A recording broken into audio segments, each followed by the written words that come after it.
오늘은 기도에 대한 18번째 말씀을 교제하도록 하겠습니다. 이 말씀은 우리가 듣고 그냥 머리로 이해하는 것이 아니라 삶 가운데 실천하는 말씀입니다. 우리가 진정으로 하나님을 사랑한다면 그 말씀을 순종하게 되어 있습니다. 예수님께서 너희가 나를 사랑하면 내 계명을 지키리라. 이것은 너무나 단순한 것입니다. 사랑은 수동적으로 받기만 하는 것이 아니라 먼저는 아랫사랑이라 위에서부터 아래로 내려오는 그 사랑을 받게 될 때 그때 우리는 사랑을 하게 됩니다. 사랑은 야수도 왕자로 바꾼다고 그렇게 생각을 합니다. 우리의 마음이 하나님의 사랑으로 가득 차게 되면은 하나님을 사랑한다고 고백하지 않을 수 없습니다. 그리고 우리가 하나님을 사랑한다고 고백을 하고 내 마음의 진심으로 그 사랑이 충만하다면은 어떻게 하나님을 기쁘시게 할고 하는 마음이 들게 되어 있습니다. 하나님을 기쁘시게 해드리고자 하는 마음이 없다면은 하나님을 사랑하는 것이 아닙니다. 누군가를 사랑한다고 하면서 말로만 사랑한다고 하면서 그 사람을 위해서 어떠한 시간을 내든지 물질을 들이든지 또 내가 어떤 수고를 하든지 어떤 희생을 하지 않는다면은 그것은 그냥 말뿐인 그냥 관념적인 머리에만 머무는 사랑입니다. 사랑은 여러 가지 어떠한 고난도 어려움도 극복할 수 있습니다. 사랑에는 국경이 없다고 말을 하는 것처럼 자, 이제 우리는 그 하나님을 사랑하는 표현으로서 기도에 대해서 지금 많은 시간 동안 교제를 했습니다. 그런데도 여전히 기도에 대해서 잘못 생각하거나 또 그 기도를 삶 가운데서 실천하지 않는다면은 이제까지 들었던 것은 정말 전혀 유익이 되지 못한 것입니다. 제가 기도를 여러 부분으로 살펴보고 있는데 종교개혁자 중에 한 사람인 존 칼뱅은 그의 정말 위대한 저서 기독교 강요 3권 20장에서 그렇게 얘기를 합니다. 믿음의 가장 중요한 훈련은 기도이며 기도를 통해서 하나님의 은혜를 받을 수 있다. 믿음의 가장 중요한 훈련은 기도다. 그래서 우리의 어떤 믿음은 살아있고 역동적이고 자라기도 하고 또 자라지 못하고 멈추기도 하고 오히려 그 믿음이 퇴보되고 퇴행이 되는 그러한 경우도 있고 또 믿음이 파손될 수도 있고 또 믿음의 길을 벗어나서 다른 길로 갈 수가 있습니다. 동일한 그 저자 존 칼뱅은 그렇게 얘기합니다.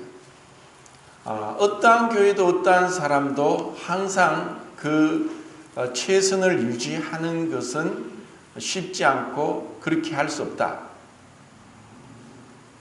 만약에 내가 아무 문제가 없고 나는 분명하게 믿음에 서 있고 또 틀림없이 그 믿음의 길을 끝까지 잘 갈 수 있을 것이라고 자만하고 그것에 머물러 있다면 더 이상의 진전도 없고 멈추거나 퇴보할 수밖에 없다.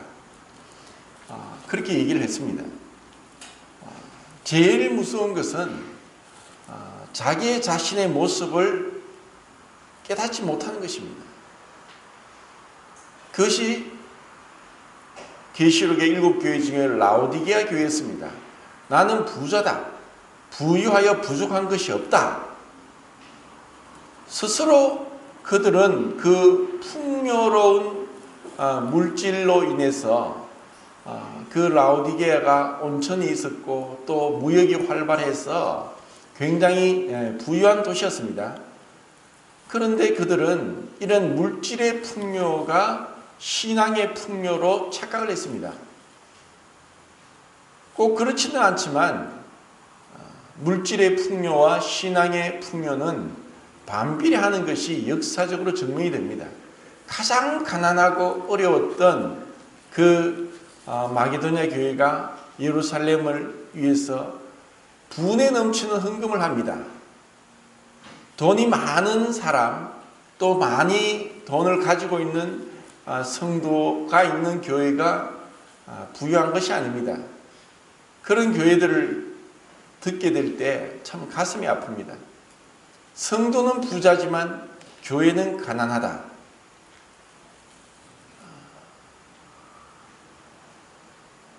우리가 진실로 주님을 경배하고 주님 앞에 나간다면은 우리의 삶의 하나하나 변화되고 그리고 주님의 다름을 받게 될 것입니다.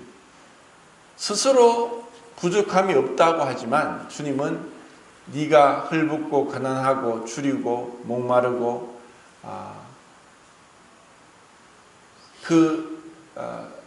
너 자신의 모습을 네가 알지 못하는도다 하고 이렇게 말씀하십니다. 내 자신의 모습은 어떻습니까? 내가 어떻게 주님을 위한 그 순종이 주님에 대한 사랑을 측정하는 바로미터입니다. 사랑은 그 대상을 위해 치러진 희생의 정도를 통해서 측정된다 하고 알프레드 깁생제님이 얘기했습니다. 그렇기 때문에 가장 큰 사랑은 누구냐? 누가 하시냐? 바로 예수 그리스도입니다. 그분은 첫 번째, 그분의 위치가 어떤 분이었느냐? 어떤 존귀한 사람도 어떠한 위대한 사람도 비교되지 않는 창조주였습니다.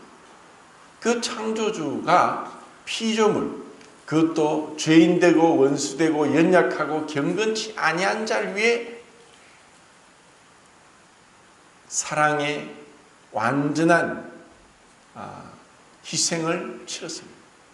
그리고 그 사랑을 하는 그 분인 하나님, 예수 그리스도, 사랑을 받는 우리 죄인들, 피조물, 그리고 그 하나님이 죄인들을 사랑하기 위해서 하늘 보좌를 버리셨고 인간의 몸을 입으셨고 모든 고난을 담당하셨고 십자가에 죽기까지 하심으로 가장 위대한 자기의 모든 것을 내어주신 사랑을 우리에게 베풀어 주셨기 때문에 이 사랑보다 큰 것은 없습니다. 그리고 이와 같은 사랑을 받은 참된 그리스도인들, 수많은 그리스도인들이 그 주님의 발자취를 따라서 자기의 것을 다 내어 드리면서 살아갔던 그 위대한 신앙인들의 행적을 살펴보면은 내가 참으로 보잘것없고 부끄러운 자이구나 하는 것을 알게 됩니다.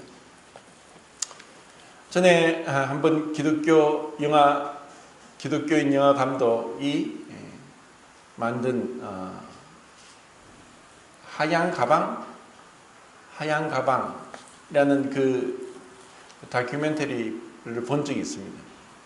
영국 런던에서 기차를 타고 1시간 정도 가면은 조그만 마을이 나타나는데 그곳에 2층짜리 집이 있고 사람이 살지 않습니다. 그런데 그곳에는 언젠가부터 100년 전부터 선교지로 떠나는 선교사들이 자기들의 가방을 놔두고 떠나갑니다. 그리고 세월이 많이 흘렀죠. 그러면서 완전히 먼지가 쌓이고 쌓인 그런 가방, 그 가방의 주인은 다시는 돌아오지 못했고 선교지에 가서 뼈를 묻었습니다. 그리고 30년, 40년, 50년 선교 활동을 하다가 이제 나이가 들어서 돌아와서 그 가방을 찾아가는 그러한 사람들, 그리고 대서양에서 스코틀랜드에서 가장 뛰어난 미모를 가지고 있는 간호사였다고 하는 그 분은 아프리카의 가부치나우라는 그런 곳에 가서 31살 때 가서 80세까지 평생을 그곳에서 독신호를 지내면서 뼈를 묻는 그와 같은 이제 그 발자취를 다큐멘터리로 작성을 만들었습니다. 그걸 보면서 참 주님을 향한 사랑이 우리에게 어떻게 나타나는가. 자, 이제 우리가 믿음의 가장 중요한 훈련은 기도다라고 했는데 이것은 훈련입니다. 믿음은 자라가야 됩니다. 사도 베드로는 베드로후서에서 믿음의 덕의 지식의 절제를, 절제의 인내를, 인내의 경건의 형제 우애를, 형제 우애의 사랑을 공급하라. 결국 우리의 믿음의 순종은 그리스도를 향한 사랑으로 표현되는 것입니다. 그러면 이와 같은 믿음의 순종으로 사랑이 표현되기 위해서는 기도가 절대적입니다. 제가 지난주에 경건에 이르기를 연습하라 하는 말씀을 드리면서 잘 모르지만 헬라 원어를 가지고 말씀을 드렸습니다. 연습하다는 것은 김나조라고 해서 그 당시 헬라 그리스에서 운동할 때 선수들은 발가벗고 운동을 했습니다. 왜냐하면 운동을 하면 땀이 나기 때문에 경기의 목적은 이기는 것이니까 그 당시의 옷이 지금과 같이 그렇게 땀을 흡수하고 탄력성이 있고 가볍고 이런 것이 아니라 굉장히 이제 옷감이나 이런 부분이 많이 이제 뒤떨어졌기 때문에 운동을 하다가 보면은 그 옷이 오히려 거추장스럽고 이기는데 방해가 되기 때문에 뻘겋고 했습니다. 이것은 우리가 이 믿음의 경주를 하는데 모든 무거운 것과 얽매기 쉬운 죄를 벗어버리고 믿음의 경주를 해야 된다는 그 말씀과 일맥상통합니다. 제가 계속 헌혈을 하기 위해서 운동을 하고 러닝머신을 1시간 동안 뛰면서 혈압 조절을 하면서 약을 먹지 않고 계속 이제 헌혈을 53번 했다고 말씀을 드렸는데 그렇게 하면서 처음에는 사실 좀 과체중이라서 90kg 넘다 보니까 무릎도 아프고 발목도 아프고 했는데 계속 러닝머신 뛰면서 굉장히 발가락, 발목, 무릎이 아팠습니다. 근데 그 아픔을 계속 참고 운동을 하면서 그 발목과 또 무릎 주위의 근육이 훈련을 통해서 그 근력이 생기고 단단하게 되니까 지금은 그런 무릎과 발목의 통증이 사라졌습니다.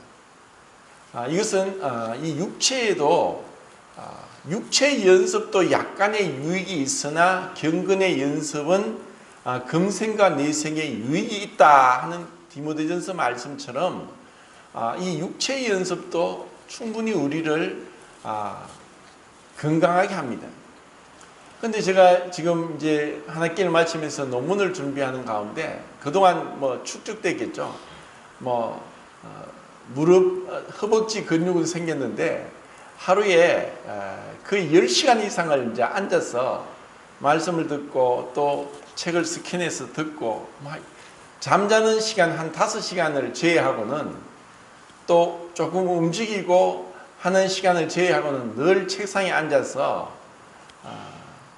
이렇게 논문을 준비하다 보니까 지난주부터 허리가 아프기 시작하는데 어제는 움직이지도 못할 정도 허리를 못 움직이는. 그래서 김순희 자매에 있는 정형외과 병원에 가서 사진을 찍고 해보니까 뼈에는 이상이 없고 관절에 이상이 없대요.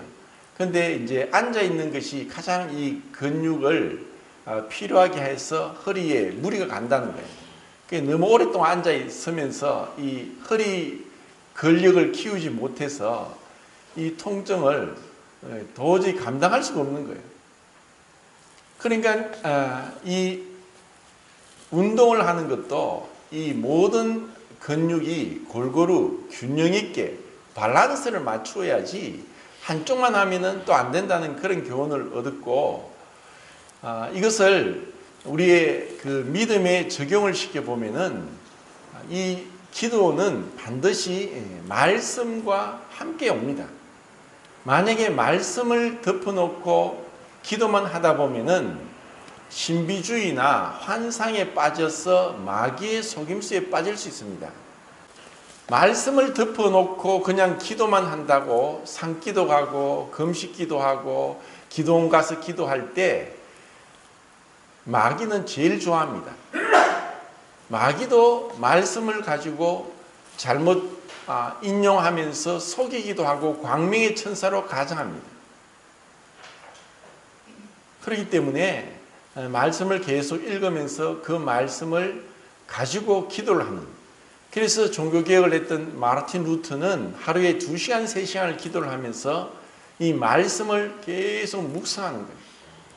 이 말씀을 계속 이렇게 생각하고 저렇게 생각하고 묵상하는 것보다 더 좋은 것은 없습니다. 자, 오늘은 제가 기도가 얼마나 중요한 훈련이고, 그리고 기도가 믿음의 가장 중요한 훈련이고, 기도를 통해서 하나님의 은혜를 받는다는 것이 무엇인지를 이 칼뱅의 그 기도의 원칙을 가지고 얘기를 하겠습니다. 첫 번째는 하나님을 경외함입니다. 하나님을 경외하지 않고 두려워하지 않고 공경하지 않으면서 기도하는 것은 주문에 불과합니다. 이제 7월 7일, 8일 되면 우리가 그 태국에서 26년간 선교했던 김선호 형제님을 모시고 이제 집회를 하게 됩니다. 그때 다른 교회 가서 형제님 감정을 들으니까 태국은 98%가 불교 신자가 있습니다. 98%입니다. 그리고 우리나라 절과는, 우리나라 부처상과는 비교가 안 되는 어마어마하게 크고, 그리고 상상 못할 엄청난 부처상들이 있는데, 그 대부분의 태국 국민들이 그곳에 늘 와서 기도를 하면서 기도문을 적고 기도문을 붙이기도 하고, 마치 예루살렘 성벽에 유대인들이 성벽에다 기도문을 그 벽돌 사이에 꼽아두는 것처럼 그렇게 기도문을 꽂고 붙이고 하는 건데, 가서 그 기도문이 무엇을 기도하는지를 하나하나 이렇게 읽어봤답니다. 그리고 읽어보면서 깜짝 놀랐대요. 이것은 우리가 교회에서 하는 기도하고 똑같은데? 그것을 발견했습니다. 건강하게 해주시고, 자식이 잘 되게 해주시고, 돈 잘 벌게 해주시고, 직장에 승진하게 해주시고, 문제가 없게 해주시고, 가족이 좋은 학교 입학하게 해주시고, 막 이런 것들이 그냥 그 태국의 불교 신자들도 그런 기도를 하는 거예요. 그런데 우리가 교회에서 하나님께 기도한다고 하면서 맨날 그런 기도, 이것도 주세요, 저것도 주세요, 이것도 주세요, 계속 달라고 하면 하는 것은 기도가 아니라고 했습니다. 기도에는 5가지가 있다고 말씀드렸죠. 찬양과 경배, 감사, 자백과 회개, 간구, 그리고 중보, 이렇게 5가지가 그 기도의 요소고, 이것이 골고루 이렇게 나와야 되는 것이고, 우리가 예배 시간에, 만찬 예배 시간에 드리는 기도는 찬양과 경배와 감사입니다. 그리고 때로는 자백과 회개가 있습니다. 그렇지만 어떤 간구, 나 자신의 어떤 필요를 위해서 예배 시간에 기도하거나 또 다른 사람의 필요를 위해서 중보 기도하는 것은 만찬 예배 시간에 합당하지 않습니다. 왜냐? 우리가 천국에 가면 드릴 그 기도가 이 예배 시간에, 만찬 예배 시간에 지금 우리가 천국에서 드릴 예배를 연습하고 있는 것입니다. 천국에 가서 주님 이것도 주시고 저것도 주시고 이렇게 해주시고 그렇게 기도할 필요가 없습니다. 그때는 다 주어졌기 때문에. 그래서 천국에서 우리는 찬양과 경배와 감사만을 올려드립니다. 이것을 요한계시록에서 천사들의 그리고 그 24 장로들의 내 생물이 드리는 그 기도를 통해서 우리는 엿볼 수 있습니다. 정말 우리가 하나님께 기도하는 것, 그분을 경외하는 것입니다. 자, 성경을 찾아보겠습니다. 신명기 5장 12절부터 15절까지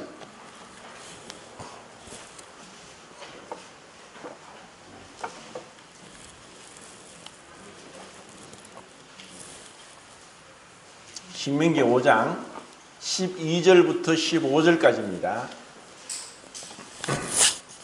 자, 읽겠습니다. 시작.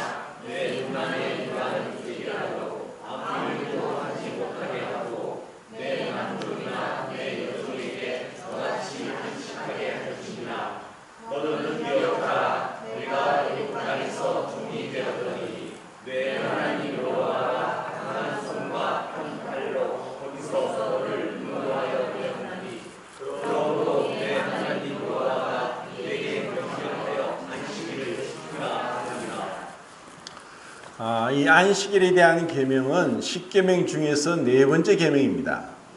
그리고 지금 이 말씀은 모압 평지에서 출애굽을 하고 나서 거의 40년이 지나고 난 그 출애굽 세대에 낳았던 20세에서 50세까지 남자 60만 3,550명은 광야에서 엎드러져 죽었고 그들의 자손, 그들의 아들들이 이제 새로 60만 1,730명이 계수되어서 그들 앞에서 40년 전에 출애굽하고 나서 3개월 뒤에 시내산에 도착했을 때 10계명을 선포했었는데 이제 40년 뒤에 선포한 10계명에 대한 말씀 중에 네 번째 계명입니다. 제가 전에 출애굽기와 신명기 모세오경을 수요일날 살펴보면서 신명기 5장에 있는 이 10계명의 말씀과 40년 전 출애굽기 20장에 있는 10계명의 말씀 중에서 다른 것이 하나 있다고 말씀드렸습니다. 어떻게 계명인데 10계명이 바뀔 수 있느냐? 10계명의 그 내용은 계명은 바뀌지 않았지만 설명하는 말씀은 바뀌었다고 했고 그것이 바로 지금 읽은 네 번째 계명입니다. 40년 전에 출애굽기 20장에서 네 번째 계명의 안식일을 지키라고 한 이유가 무엇이라고 했습니까?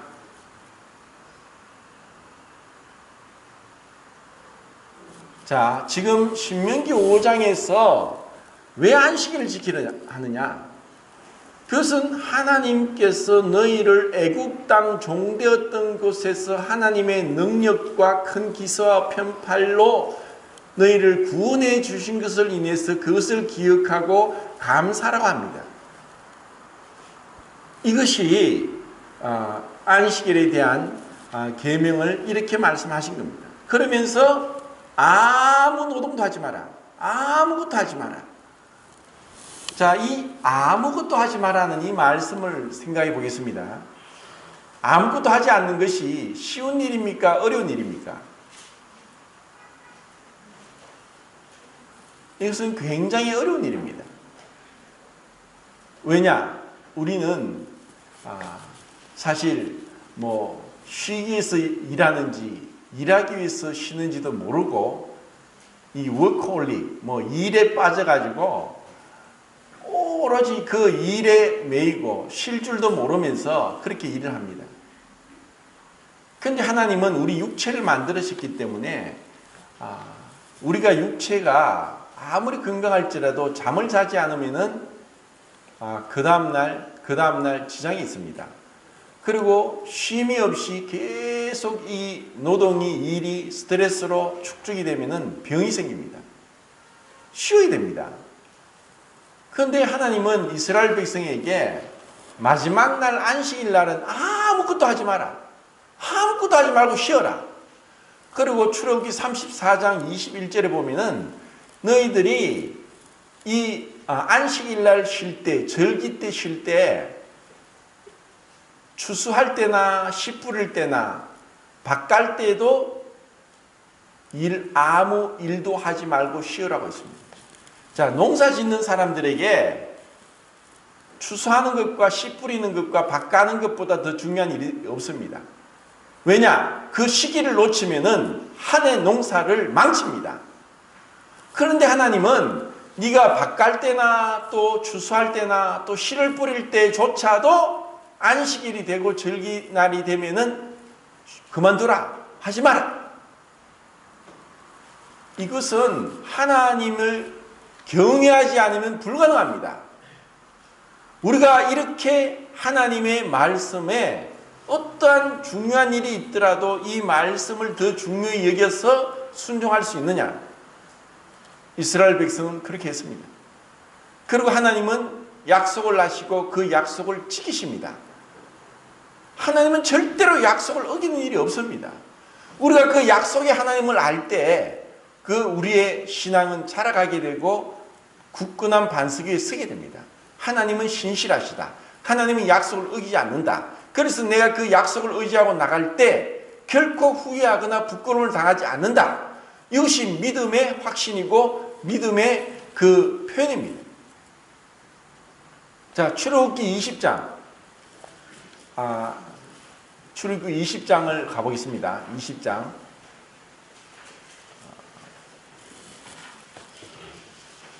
8절, 9절, 10절, 11절입니다.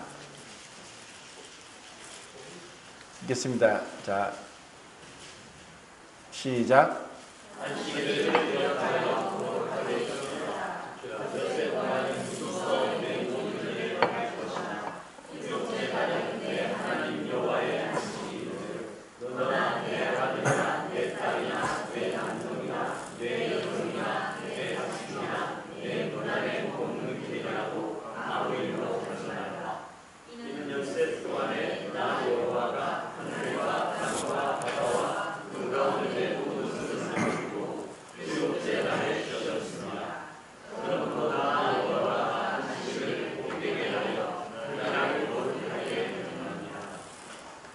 자, 지금 이 출애굽기 20장은 어떠한 가운데 말씀을 하시느냐 하면은 출애굽하고 나서 거의 한 3개월째 시내산에 도착했습니다.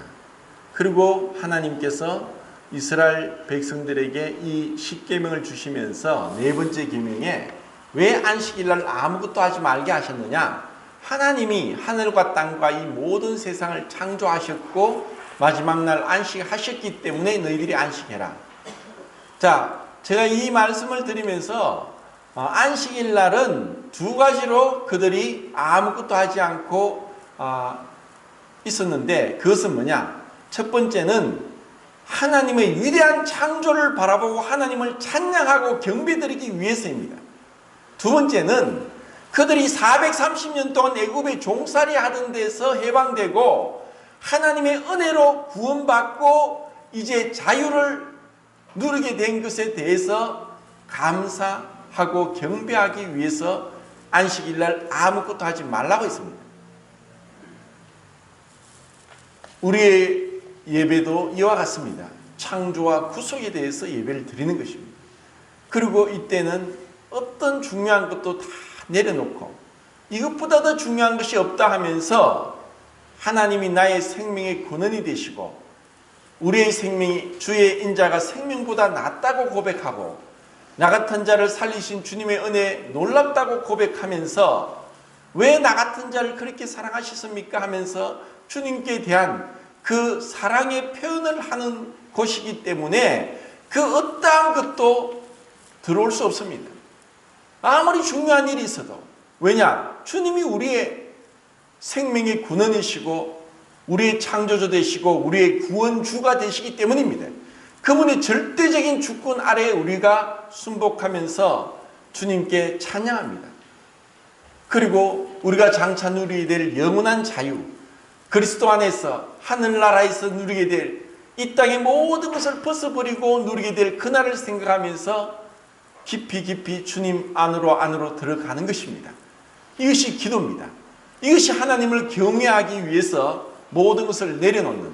그래서 제가 기도는 시간에 대한 절제라고 했습니다. 우리가 이 시간이 돈이고 시간을 통해서 우리는 경제활동을 하게 되는데 이 어떠한 시간의 중요함보다 주님 앞에 나와서 기도로 나가는 시간보다 중요한 것이 없습니다. 그래서 우리 성도님들이 아무리 바쁘더라도 이 기도의 훈련, 제가 말씀드렸죠. 30분 하기, 하루에. 그러면 하루에 30분이 안 되면 10분, 10분, 10분을 나누든지 어떻게 하든 다 모든 걸 내려놓고 아무런 일이나 어떠한 것에도 신경 쓰지 말고 오로지 그분 앞에 매달려서 그분 앞에 나가는 것입니다. 이것이 진정으로 주님을 경외하는 편입니다. 그럴 때 주님 앞에 나갈 때마다, 빛 가운데 나갈 때마다 우리의 더러움이 나타납니다. 그래서 그 더러움, 그것을 제가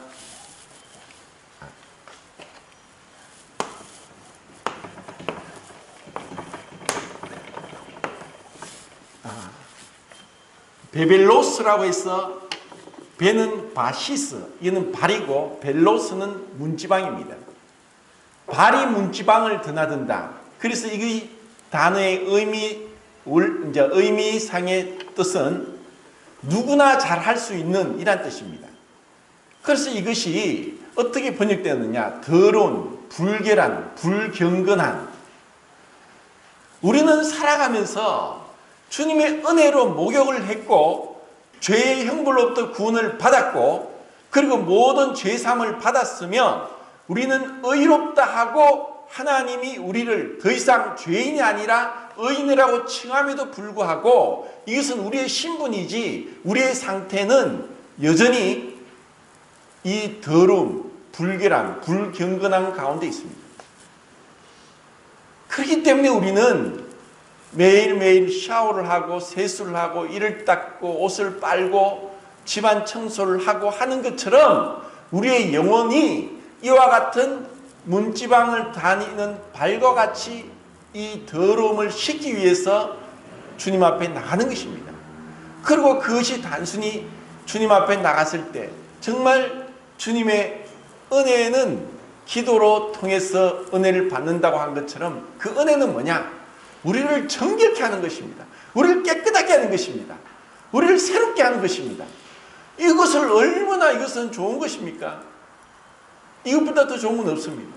그리고 우리가 하는 말, 이 말은 참 중요한데 모든 동물들 중에서 하나님과 대화할 수 있도록 인격적인 대화를 할 수 있도록 지음을 받은 하나님의 형상과 모양대로 지음을 받은 우리 사람에게 이 말은 하나님과 대화하기 위해서 하나님께서 이 언어를 주셨습니다. 그런데 이 말은 도대체 누구를 위하느냐? 제가 여자의 너울에 대해서 말씀드리면서 남자와 여자의 차이점 말씀드렸죠. 남자는 대부분 하루에 한 5천 단어를 쓰면 여자는 한 2만 단어를 쓰면서 무조건 남자의 한 4배의 많은 말을 한다. 그리고 스트레스를 받으면 남자는 입을 다물지만 여자는 입으로서 스트레스를 다 푼다. 그리고 여자의 입을 막으면은 그 여자는 스트레스가 받쳐서 이제 미칠 정도로 신경질이 된다. 그리고 여자의 말을 잘 들어주면은 그 여자는 이 남자가 나를 사랑하는 것다 하고 생각을 한다.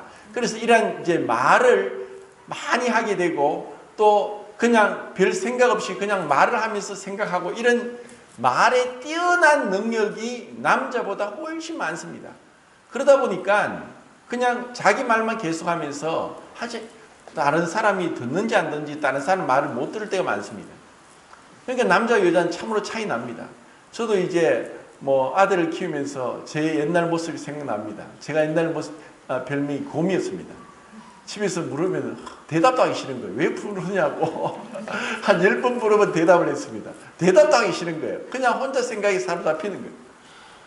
그런데 제가 이렇게 말이 많아진 것은 복음을 깨닫고 나니까, 성경을 읽다가 복음을 깨달았습니다. 그러니까 이것이 너무 좋아서 제가 사도행전 4장 12절로 천하의 구원을 얻을 만한 다른 힘을 우리에게 준 일이 없다고 하면서, 전도를 누가 하라고 했지도 않고 전도가 무엇인지 교회가 무엇인지 아무것도 모르고 그냥 성경만 읽다가 깨닫고 나서는 이것이 정말 진실이기 때문에 이 전도하기 위해서 말을 시작했고, 어떻게 하든 변론하면서 하나님을 믿어야 된다고 하면서 이제 말이 좀 많아졌습니다.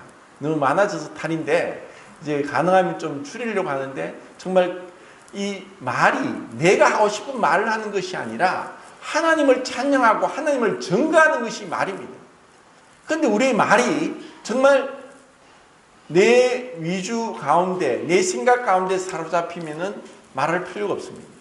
그리고 이제는 압니다. 어디 있으면서 그냥 사람들이 자기 생각에 갇혀 있으면은 이 말을 통해서 공감대를 형성하고, 그리고 그들의 생각을 끌어내고, 그러면서 그들에게 하나님이 없으면 하나님이 어떠한 분인가를 증거하기 위해서 말을 하게 되는, 그러니까 사도 바울이 저 말쟁이, 수다쟁이 이런 말도 들으면서 어떻게 하든 이것을 전도에 미련한 것으로 하나님이 자기를 나타내기를 기뻐하셨도다. 사람이 자기 지혜로는 하나님을 알 수 없기 때문에 전도에 미련한 것으로 하나님을 나타내기 기뻐하셨다 하면서 우리에게 말을 주신 것은, 첫 번째 믿지 않는 자들에게 전도하기 위함이고, 두 번째 성도들에게 이 하나님이 어떠한 말씀에 대해서 나누기 위해서 말을 주신 겁니다. 그럼 이렇게 전도하고 또 성도에게 교제하기 위해서는 첫 번째 하나님의 말씀을 듣고 하나님의 음성을 들어야 됩니다. 기독교인 작가인 피터 포사이스가 그렇게 얘기했습니다. 기도하지 않는 것은 죄다. 이것은 분명히 사무엘 선지자도 얘기를 했죠. 우리 그리스도인들이, 포사이스는 그렇게 얘기합니다. 우리 그리스도인들이 가장 흔하고 가장 많이 저지르는 죄가 있는데 그것은 기도하지 않는 것이다. 죄는, 살인죄도 죄고 기도하지 않는 것도 죄라고 하는 것입니다. 하나님이 우리를 창조하시고, 그래 내가 너와 대화하자, 내가 너를 사랑한다, 정말 네가 네 마음에 있는 걸 다 드러내라, 내가 들어주겠다, 그리고 네가 원하는 것을 구해라, 내가 응답하겠다. 시편 91편에 저가 나를 사랑한 적 나를 부르고 나도 그를 사랑하겠다, 저가 내게 기도한 적 내가 응답하겠다 하는 놀라운 약속을 시편 91장에서 말하고 있습니다. 우리가 정말 주님을 사랑하면은 사랑의 표현을 하게 되어 있습니다. 내가 하나님을 사랑합니다. 다윗이 그렇게 고백했습니다. 내가 여호와를 사랑합니다. 내가 여호와를 사랑합니다. 사망의 음침한 꼴짜기를 다닐지라도 해를 두려워하지 않을 것은 주께서 나와 함께 하십니다. 여호와는 나의 목자시니 내가 부족함이 없으리로다. 그가 나를 푸른 초장으로 인도하시고 쉴 만한 물가로 인도하시고, 주님의 그 인자와 은혜에 대해서 어떻게 주님께 감사하고 찬양하지 않을 수 있겠습니까? 출애굽기 34장, 출애굽기 34장 이제 말씀을 정리하겠습니다. 존 칼뱅의 기도의 원칙, 경외함 첫 번째, 두 번째 회개, 세 번째 겸손과 감사, 네 번째 믿음, 다섯 번째 은혜. 이것에 대해서 자꾸 잊어버리니까 하나하나 정말 말씀을 자세하게 드리겠습니다. 자, 34장 1절부터 3절까지 읽겠습니다. 시작.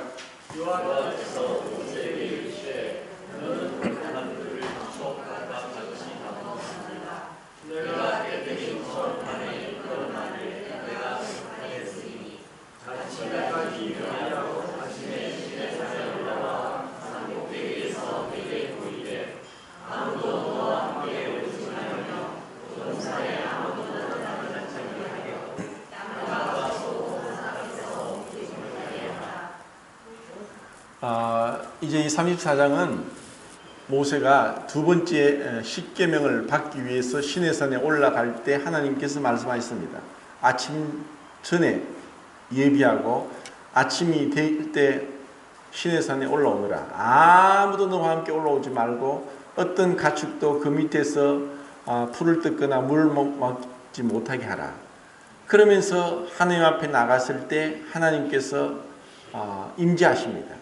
그러면서 나는 여호와로라 인자와 자비와 긍휼이 무궁하며 하고 하나님의 어떠한 성품이 들려질 때 모세는 그 자리에서 엎드립니다.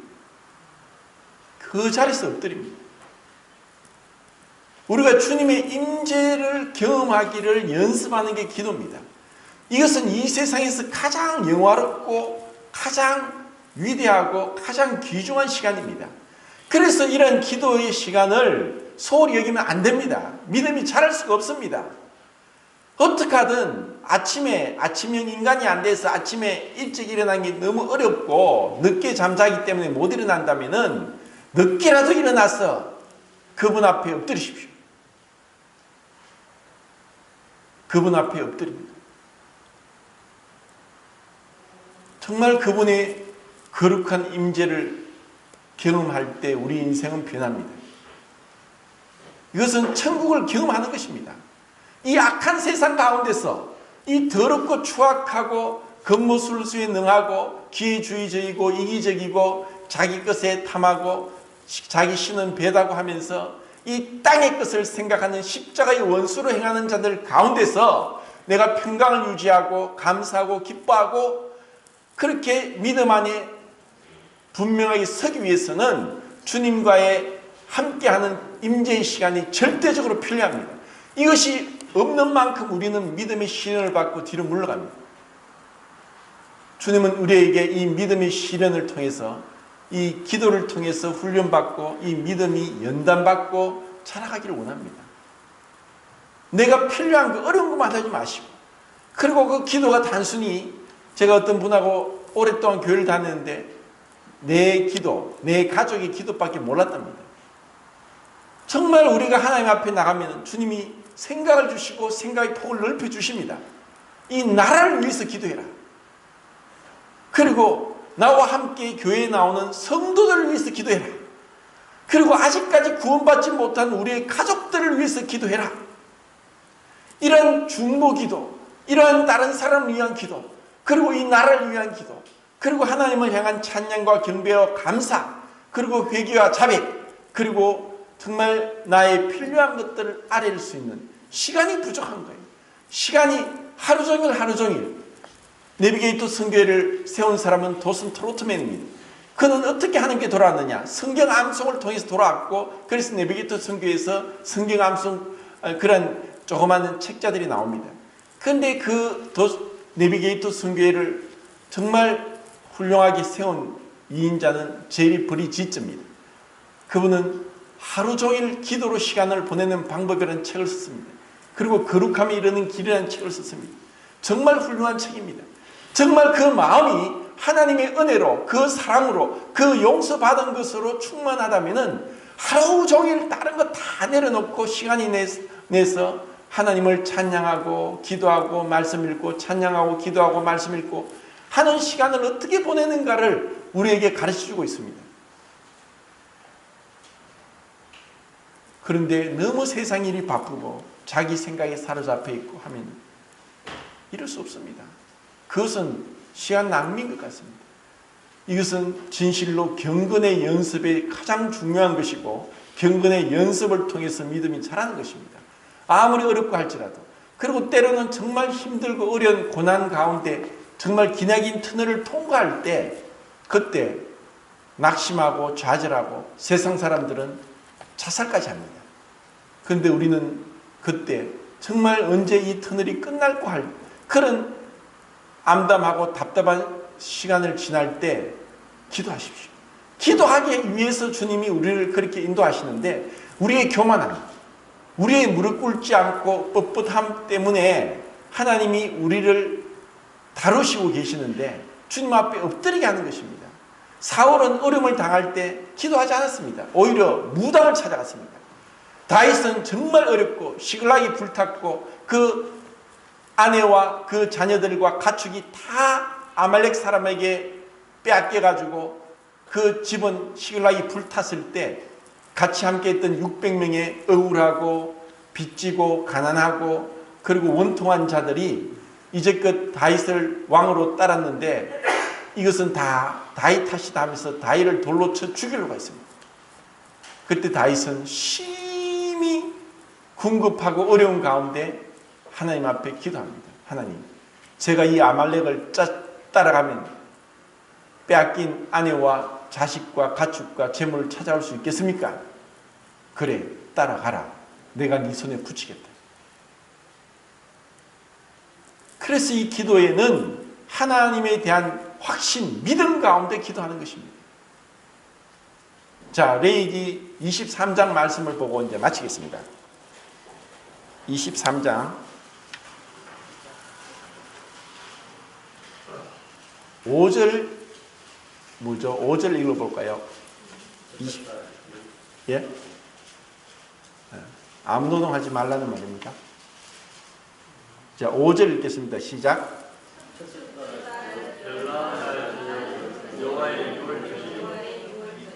6절.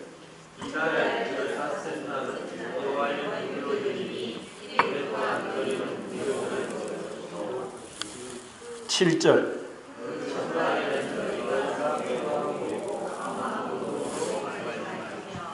8절.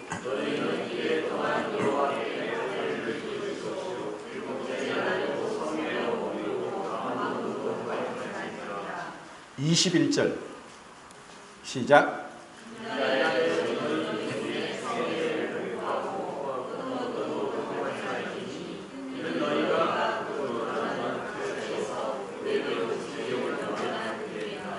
(25절) 시작.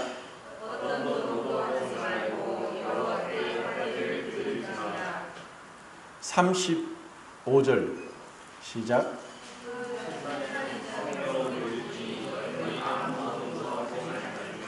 36절.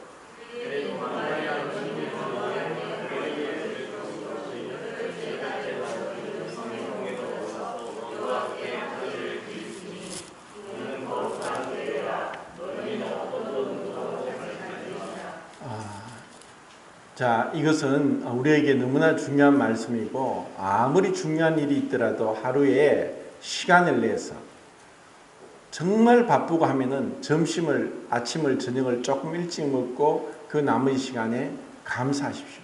정말 감사하십시오. 주님 감사합니다. 살아 숨쉬는 것이 감사합니다. 이 모든 세포가 하나님 앞에서 살아 숨쉬고 역동하고 있습니다. 그리고 주님을 생각하십시오. 창조와 구속의 절대 주권을 가진 하나님을 바라보십시오. 그리고 우리의 이 더러움을 정결케 하기를 은혜를 구하면서 나가십시오. 유세베이야, 세버마이는 예배하다는 뜻이고 유는 가장 좋은, 그것이 경건이라는 뜻입니다. 유세베이야. 우리의 그 예배는 일상생활 속에서 예배가 드러나는 것은 경건함으로 나타나는데 일상 속의 경건함으로 하나님 앞에 코람데오, 하나님 앞에 있음같이 그렇게 행하는 것, 그것이 우리의 믿음의 성숙이고 시련을 이겨내는 것이고 죄를 벗어버리는 것이고 옛사람의 습관을 벗어버리고 새사람을 덧입는 것이고 그리스도를 향하여 닮아가는 것입니다. 그리고 그럴 때 우리는 일어나는 육신의 교만과 죄들, 세상 가운데서 오는 이 더러운 것들로부터 정결케 하면서 거룩한 임재 가운데서 천국을 맛보는 것입니다. 얼마나 기쁜 일이고 즐거운 일입니까? 기도는 즐거움입니다. 기도는 정말 힘들게 모든 것을 내려놓고 생각과 시간과 감정을 절제하면서 주님을 바라보는 것이지만 이것을 통해서 주님은 우리를 바라보시고 우리와 함께 하십니다. 너는 너 골방에 들어가서 은밀히 보시는 내 아버지 앞에 은밀히 기도하라. 은밀히 보시는 내 아버지께서 은밀히 갚으실 것이다.